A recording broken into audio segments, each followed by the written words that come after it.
কুলাউড়া পৌর এলাকার ড্রেনের ব্যবস্থার বেহাল দশা। এই শিরোনামে দৈনিক কুলাউড়ার কণ্ঠ সংবাদ প্রকাশের পর কর্তৃপক্ষের নজর আসে।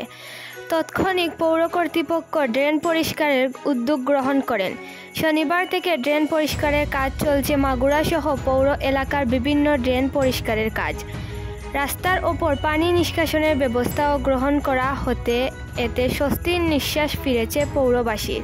এ সময় আব্দুল হামিদ খান বুট্টু বলেন, 2 মাস পর পর ড্রেন পরিষ্কার করা প্রয়োজন। যে সকল ড্রেনের ডাকনা নেই সেগুলোতে ডাকনা দেওয়া প্রয়োজন।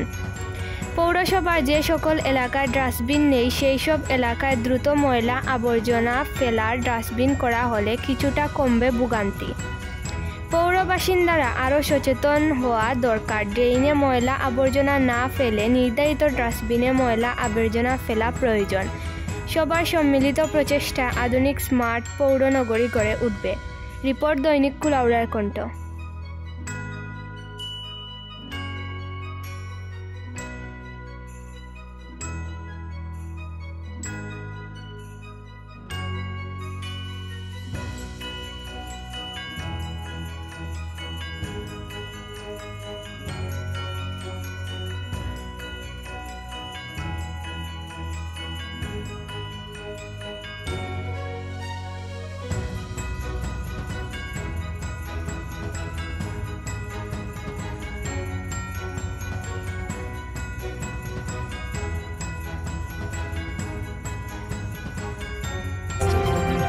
অবাধ ও নিরপেক্ষ তথ্য প্রকাশের বদ্ধপরিকর দৈনিক কুলাউড়ার কণ্ঠ।